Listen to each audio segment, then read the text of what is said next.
이수정 경기대 범죄심리학과 교수는 이른바 제주 전 남편 살해 사건 피해자 고유정 36이 사이코패스는 아닌 것으로 보인다라고 말했다. 고유정은 전 남편을 살해한 뒤 시신을 훼손, 유기하고도 마트에 들러 범행에 쓰고 남은 물품을 환불하는 등 잔혹함을 보여 사이코패스가 아닌가라는 의혹이 제기됐다. 하지만 고유정은 5에서 6년간 장기 연애 후 결혼했고 아버지 회사에서 근무하면서 아들의 양육권까지 갖는 등 비교적 정상적으로 생활한 것으로 전해졌다. 이에 대해 교수는 11일 CBS 라디오 김현정의 뉴스쇼에 출연해 사이코패스 같으면 굉장히 초법적 사고를 많이 하고 합법과 불법을 아주 쉽게 넘나든다. 그래서 꼭 중범이 아니더라도 전과력이 많이 누적된다. 그리고 그런 특성이 청소년기부터 나타난다. 그런데 지금 이 여성, 고유정 같은 경우에 딱히 전과력이 없다. 반사회적인 행위를 한 적이 없다 보니까 어느 날 갑자기 이렇게 돌변할 수 있느냐. 이게 많은 사람의 의문을 자극하는 것으로 보인다라고 말했다. 이 교수는 타인에게 위험한 사람은 아니었던 것 같은데 문제는 첫 번째 남편, 피해자에게 극도의 집착을 했던 것 같다. 그러한 특이성으로 보통 여자 살인범 중에는 배우자를 굉장히 잔혹하게 살해하는 경우가 있다. 외국의 연구 사례를 보면 그들의 성격적인 특징이 경계성 성격장애라고 한다고 설명했다. 이어 이런 여성은 감정의 기복이 무지하게 심하다. 잘할 때는 다시 어깨에 잘하기 때문에 아마 연애가 장기간 계속됐을 거다. 그런데 문제는 본인이 기대했던 것 같지 않은 결혼 생활을 하면서 아마 자신의 정체를 드러냈을 것이라고 덧붙였다. 그는 이런 성격이라면 갑자기 포악해지기도 한다. 그래서 아마 폭력적인 행위를 반복하다 결국 이혼까지 가게 된 건 아닌지 생각이 든다. 폭력적인 행위를 하면서도 남편한테 사랑받길 원한다라고 설명했다. 지난 10일 제주동부경찰서는 지난달 22일 제주의 한마트 계산대 CCTV에 찍힌 고유정의 모습을 공개했다. 이 영상에는 고유정이 계산대에 표백제와 고무장갑, 부탄가스 등을 올려놓고 다시 카트에 옮겨 담은 후 스마트폰으로 포인트 적립을 준비하는 모습까지 담겼다. 당시 고유정이 산 물건을 보면 범행을 실행하고 시신을 훼손하겠다는 계획을 미리 세웠다는 것을 짐작할 수 있다. 이뿐만 아니라 6일 뒤인 지난달 28일 고유정은 마트에 다시 들러 범행 과정에서 쓰고 남은 듯한 물품을 환불하는 장면도 포착됐다. 경찰 조사에서 고유정은 환불 이유에 대해 주거지인 충북 청주 자택에서 쓰려고 샀다며 하지만 시신 옆에 둔 물품이라 찝찝해 환불했다고 진술한 것으로 알려졌다. 고유정은 제주의 한 펜션에서 전 남편을 살해한 지난달 25일 이후에도 평상심을 유지한 것으로 보이는 부분이다. 한편 전 남편의 혈흔에서 수면제의 일종의 졸피뎀이 검출되면서 고유정의 살해 방법과 공범 여부 등에 대한 경찰 수사에 탄력이 붙을 것으로 보인다. 경찰은 범행 동기와 수법에 대한 추가 조사를 벌인 뒤 고유정을 조만간 검찰에 송치할 계획이다. 제주동부경찰서가 11일 전 남편을 살해하고 시신을 훼손, 유기한 고유정 사건에 대해 사전에 치밀하게 계획된 단독 범행으로 잠정 결론 내렸다. 경찰은 고유정을 살인 및 사체 손괴, 유기 혐의로 12일 기소의견으로 검찰에 송치할 예정이다. 박기남 제주동부경찰서 서장은 이날 브리핑에서 주변 CCTV 상회 부인 출입 사실이 없고 피해자가 범행 도구를 구입하는 등 사전에 범행을 준비한 점, 여객선 내에서 혼자 시신 일부를 유기한 점 등을 볼 때 공범이 없는 단독 범행으로 확인된다고 밝혔다.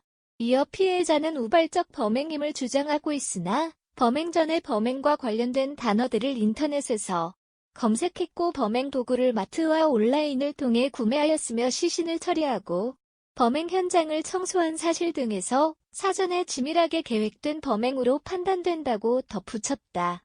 범행 수법과 관련해서는 사전에 졸피뎀을 구입한 사실, 현장에 비산된 혈흔 형태 분석 등을 토대로 종합한 결과 피해자가 수면제를 복용한 몽롱한 상태 또는 반수면 상태에서 흉기로 최소 3회 이상 공격하여 살해했을 것으로 추정된다고 밝혔다. 저희 동부경찰서에서는 전 남편 살인사건의 피의자 고유정 36세 여자를 살인 및 사체 손괴, 유기 등의 혐의로 6월 12일 구속 송치할 예정입니다. 먼저 사건 개요입니다.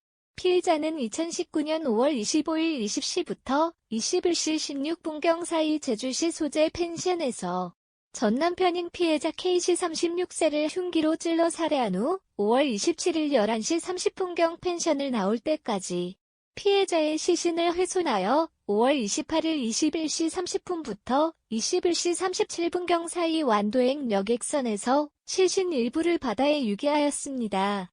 5월 29일 4시 분경부터 5월 31일 3시 13분경 사이 경기 김포 소재 가족명의 아파트에서 남은 시신의 일부를 2차 훼손하였고 5월 31일 3시 13분부터 3시 21분경 사이에 훼손된 시신을 종량제 봉투에 담아 쓰레기 분리수거장에 유기하였습니다.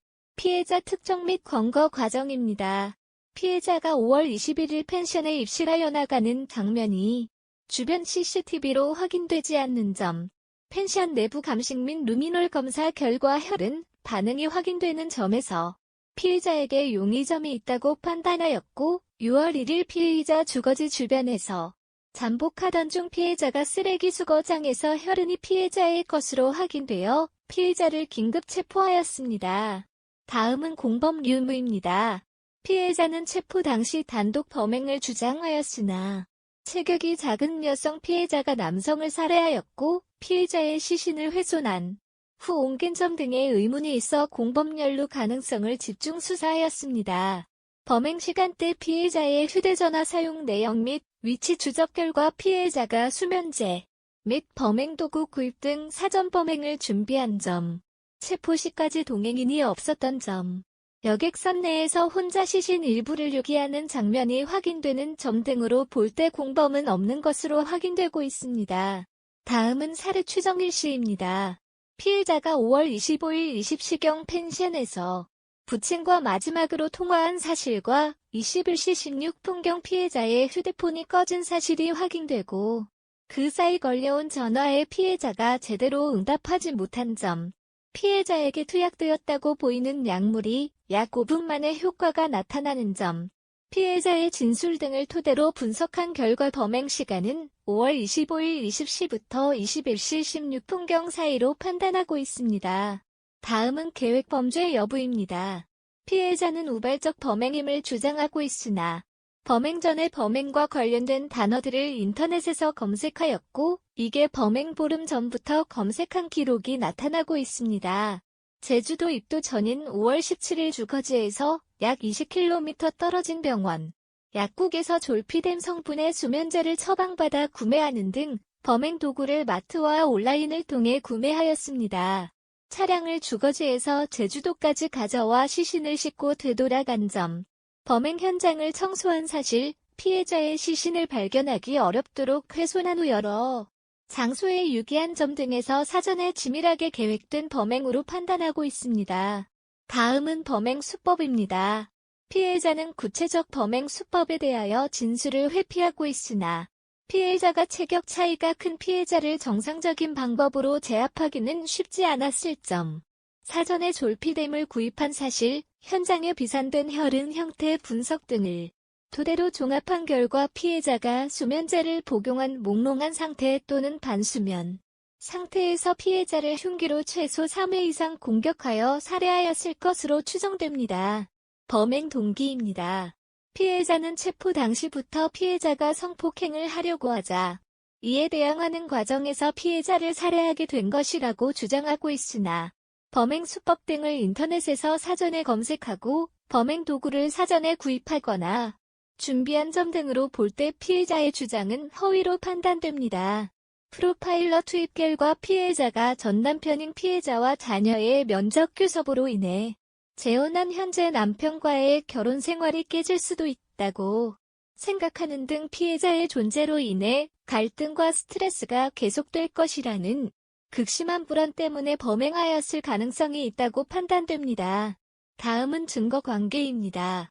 범행에 사용된 칼, 1차 시신 훼손 시 사용한 도구, 2차 시신 훼손 시 사용한 도구 등에서 피해자 DNA가 각각 검출되는 등 총 89점의 증거물을 압수하였습니다. 다음은 정신질환 여부입니다. 관련 기록상 피해자의 정신질환은 확인되지 않고 있고, 범행 과정에서도 면밀한 계획과 실행이 확인되며 조사 과정에서도 별다른 이상 징후를 느낀 사실은 없습니다. 본 사건을 검찰로 송치한 이후에도 피해자의 시신 발견을 위한 노력을 계속하여 피해자 및 유가족의 억울함을 풀 수 있도록 하고 피해자에 대하여는 검찰과 협력하여 증거 보관 및 엄정한 처벌이 이루어질 수 있도록 최선을 다하도록 하겠습니다. 감사합니다. 피해자는 2019년 5월 25일 20시부터 21시 16분 사이 제주시 소재 펜션에서 전 남편인 피해자 K씨 36세를 흉기로 찔러 살해한 후 5월 27일 11시 30분쯤 펜션을 나올 때까지 피해자의 시신을 훼손하여 5월 28일 21시 30분부터 21시 37분 사이 완도행 여객선에서 시신 일부를 바다에 유기했다. 그 후 5월 29일 4시부터 5월 31일 3시 13분 사이 경기 김포 소재 가족명의 아파트에서 남은 시신의 일부를 2차 훼손하였고 5월 31일 3시 13분부터 3시 21분 사이에 훼손된 시신을 종량제 봉투에 담아 쓰레기 분리수거장에 유기했다. 피해자가 5월 25일 펜션에 입실한 후 나가는 장면이 주변 CCTV로 확인되지 않는 점, 펜션 내부 감식 및 루미놀 결과 혈흔이 확인된 점에 대해서 피의자에게 용의점이 있다고 판단하였고 6월 1일 피의자 주거지 주변에서 잠복하던 중 피해자가 쓰레기장에 버린 범행 도구를 수거하고 펜션에서 발견된 혈흔이 피해자의 것으로 확인돼 피해자를 긴급 체포했다. 피해자는 체포 당시 단독 범행을 주장하였으나 체격이 작은 여성인 피해자가 남성을 살해하였고 피해자의 시신을 훼손한 후 옮긴 점 등의 의문이 있어 경찰은 공범 연루 가능성을 집중 수사했다. 범행 시간대에 피해자의 휴대전화 사용 내용 및 위치 추적 결과 피해자가 수면제 및 범행 도구, 구입 등 사전 범행을 준비한 점, 체포 시까지 동행인이 없었던 점, 여객선 내에서 혼자 시신 일부를 유기한 장면이 확인된 점 등으로 볼 때 공범은 없는 것으로 확인되고 있다.